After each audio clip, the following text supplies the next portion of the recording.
Olá, tudo bem? Meu nome é Matheus Cardoso, do curso de Eletroeletrônica. E hoje eu vou falar sobre o conceito, a etimologia e o contexto histórico da bioética. Iniciamos hoje uma profunda reflexão sobre a bioética, um campo de estudo que se tornou inaudível na nossa era. A gente pode se perguntar até onde a nossa tecnologia pode ir na criação da vida, ou qual o limite da experimentação em seres humanos. Deixaram de ser ficção científica para se tornarem questões urgentes do nosso cotidiano. Então, a bioética é, em sua essência, a bússola que tenta nos guiar nessa nova cartografia moral. O termo é um neologismo poderoso, bios, que quer dizer vida, mas não apenas vida biológica, e sim a vida plena, com dignidade. Ethos quer dizer ética, costumes, o comportamento moral. É, portanto, a ética aplicada à vida, a ética prática. Nós vemos que o conceito e interdisciplinaridade da bioética é definida como estudo sistemático das dimensões morais, incluindo visão moral, decisões, condutas e políticas das ciências da vida e atenção à saúde. O seu caráter mais marcante é a interdisciplinaridade. Ela é um fórum de diálogo onde o médico, que lida com o diagnóstico, o filósofo, que questiona o sentido da vida, o advogado, que trata da legislação, o teólogo, que aborda a espiritualidade, e o cientista, que cria tecnologia, que todos precisam se encontrar. A bioética não busca uma verdade única, mas sim uma resolução consensual de conflitos que respeitem o pluralismo da sociedade. Então, o contexto histórico. O grito de alerta para entender a sua relevância. Nós precisamos também voltar à sua origem histórica da bioética. Então, a bioética não surgiu em um vácuo, mas como uma reação. O grande marco ideológico é o período pós-Segunda Guerra Mundial. As atrocidades cometidas em nome da ciência durante o regime nazista revelaram o que acontece quando a ciência se descola totalmente da ética. Os experimentos brutais levaram à criação do Código de Nuremberg, em 1947, que estabeleceu o princípio fundamental do consentimento voluntário dos indivíduos em pesquisa. Mais tarde, a Declaração Helsinki, de 1964, e o caso Tuskegee, nos Estados Unidos, onde homens negros foram negados tratamento por sífilis por décadas, reforçaram a necessidade de uma ética protetora. Nós vemos também a projeção do termo bioética, foi popularizado nos anos 70. Duas figuras são cruciais. Primeiro, a oncologista e biólogo Van Hissens-Potter, que via a bioética como uma ponte para o futuro, ligando o conhecimento científico à sabedoria ecológica, essencial para a sobrevivência da vida no planeta, e chamada bioética global.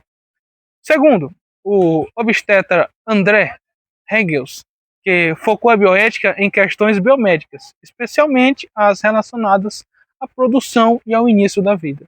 Assim, a disciplina nasce como uma dupla vocação, a clínica e a ecológica, ambas urgentes para o destino da humanidade. Olá, meu nome é Vitor, fiquei com a parte dos princípios fundamentais e suas características.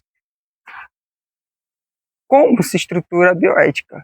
Ela se apoia em um modelo ético-normativo chamado de principialismo, desenvolvido pelo filósofo Tom Bateman e James Senseler.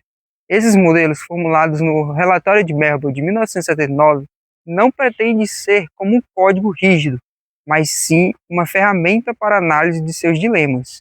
Ele se baseia em 4 princípios éticos universais, que devem ser aplicados de forma ponderada em qualquer situação. Vou agora dar alguns exemplos. O primeiro princípio é o princípio da autonomia.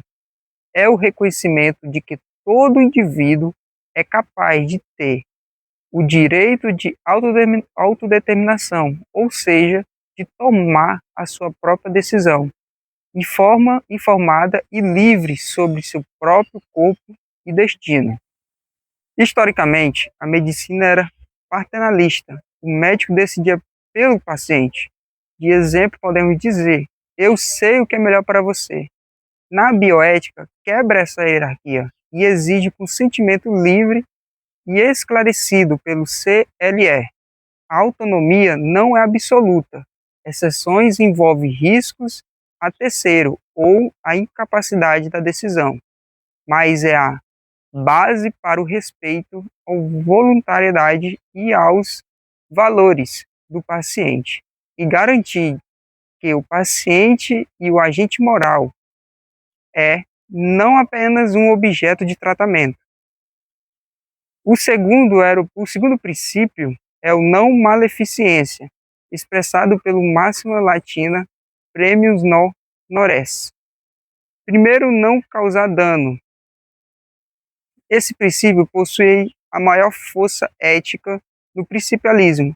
Ele se traduz na obrigação de não infligir dor ou sofrimento, ou até mesmo risco desnecessário, e garantir de que, se o benefício de um tratamento não compensa os danos, a intervenção deve ser repensada. Em pesquisa, por exemplo, eles exigem que qualquer experimento seja suspenso se houver evidências de danos excessivos ao paciente e os limites fundamentais da ação. Princípio da beneficência. O terceiro princípio. O dever de fazer o bom e o bem, de prover o bem-estar e a saúde do paciente. É de obrigação positiva de maximizar os benefícios e minimizar os riscos.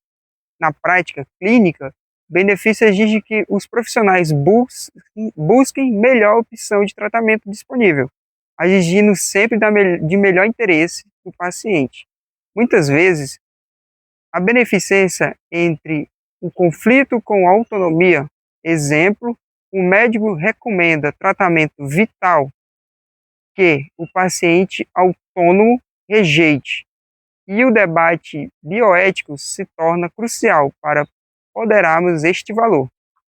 Por fim, o princípio da justiça, que exige equidade, ou seja, distribuições justas e imparciais, igualitárias dos benefícios, e riscos e encargos não serão aceitos. Em pandemias, manifestar a justiça bioética transcende o indivíduo e se volta para a sociedade, exigindo que a pesquisa e a atenção à saúde não acentuem a desigualdade social e garantam o tratamento digno a todos, independente de sua condição social ou economia. Olá, meu nome é Jefferson e hoje eu vou falar da bioética em ação. A beleza da bioética resiste na sua aplicabilidade em cenários de vida ou morte. Ela não é uma teoria de gabinete, mas uma ferramenta prática, onde a bioética atua mais intensamente em três grandes áreas: clínica, pesquisa e as políticas públicas. Vamos detalhar como os princípios que meus colegas apresentou são colocados à prova do dia a dia. A bioética no início da vida. Um dos campos mais excessivos é o início da vida. Bioética lida com questões de reprodução humana assistida, como a fertilização in vitro, qual o status moral do embrião, congelado por 4 tempos. Ele pode ser armazenado. Quem decide seu destino é o dilema do aborto. Também a central forçado reflexão sobre o momento em que a vida humana adquire o valor moral pleno. Mais recentemente, a bioética acompanha a engenharia genética, questionando os limites da edição do genoma. Ético corrige doença genética e ético tenta aprimorar a característica humana, o chamado bebê design. A tensão entre beneficência, cura, doença e não maleficência, evita risco desconhecido à futura geração. A bioética no fim da vida. Temos bioética fundamental para garantir uma morte digna. Com tecnologia, podemos manter o corpo funcionando indefinidamente, mas o que custa? Surge o dilema entre distanasia, prolongamento artificial, fútil da vida, com sofrimento, desnecessário. Eutanásia, antecipação da morte por um ato derivado. Pedido do paciente, tema proibido e acompanhamento debatido em muitos países. Eutanásia, a permissão para que a morte natural ocorra, surpreendendo o tratamento. Desproporcionais, inúteis, focado no cuidado paliativo. A bioética, nesse contexto, defende amplamente a eutanásia, respeitando a autonomia e o princípio de não maledicência. A bioética na pesquisa política pública. Na pesquisa bioética institucionalizada através dos comitês de ética e pesquisa. Estes comitês são guardiões dos princípios. Eles garantem que a autonomia seja respeitada pelo CRE, que os riscos sejam minimizados, não maleficência, e que a seleção dos participantes seja justa e política pública. A bioética mostra a legislação sobre o uso de células, troncos, transplante de órgão, garantindo a justiça na FIA. A ética de vigilância sanitária, a bioética de intervenção, por exemplo, busca atuar diretamente nas desigualdades, denunciando a injustiça no acesso à saúde. E em todas essas áreas, a bioética atua como ferramenta de moderação, quando o princípio da autonomia coincide com a da beneficência, quando a justiça exige sacrifício de uma autonomia individual e por o bem-estar coletivo. Debater o bioética nos oferece metodologia para buscar a decisão menos danosa, a mais justa.